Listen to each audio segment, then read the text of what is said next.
The first Ghoulies film follows a dude who uses his father's black magic to raise the Ghoulies to wreak havoc in a mansion. It's a pretty humdrum and average 80s creature flick that was trying to cash in on the success of Gremlins the year prior. Ghoulies 2 is a far more entertaining and polished horror flick that follows the little demons to a carnival where they take up residence in the haunted house attraction and begin offing the customers. It's a fun, cheesy, and solid puppet horror comedy. Ghoulies 3, Ghoulies Go to College, find the Ghoulies getting summoned out of a frat toilet by a comic book. A dickhead professor ends up controlling the little devils and orders them to get revenge against the frats during prank week. There's also some shit about him wanting to harness their power. Brothers. Now here's a prime example of a lame yank, no doubt perpetrated by those brain-drained gamma sods. I'll bet they're aiming the water cannon at us right now. All right, come on now. Coming through. By the way, there aren't classes being held today, you know. Professor Ragnar.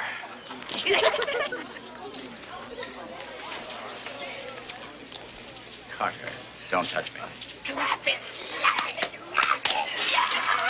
Ghoulies 3 is a low-budget affair that features some solid puppet work and a shitload of corny gags. The film is heavily focused on the comedy this time around, making it a bit more lighthearted in the horror department. Hell, if it wasn't for the gratuitous nudity, this film probably could have gotten a PG-13 rating. All the kills are bloodless, and the body count is relatively low. As I mentioned, there's a good helping of sleaze throughout the film, including a topless pillow fight.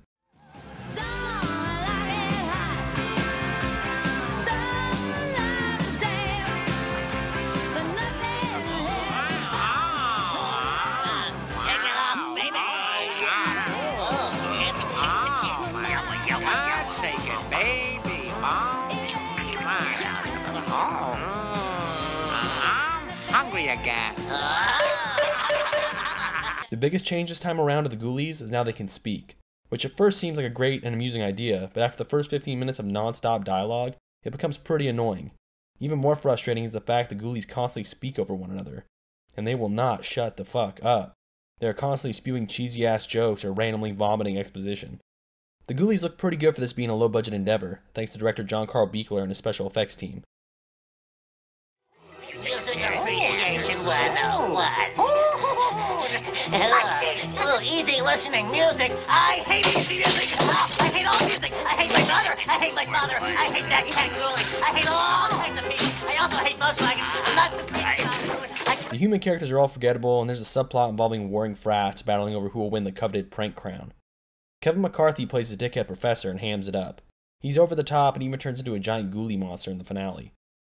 The majority of the film's runtime is just the Ghoulies getting into mischief. The horror aspects are pretty minimal, and Ghoulies 3 is best viewed as a comedy. Ghoulies 3 is a cheap and harmless B-movie that Puppet or Ghoulies fans would enjoy, but I still feel that Part 2 is the best of the bunch. And I'm pretty sure one of the Ghoulies has a serious drinking problem. Here comes the regular. Call out your name. Can someone give me a burger and fries with that shake? Purple's my favorite color.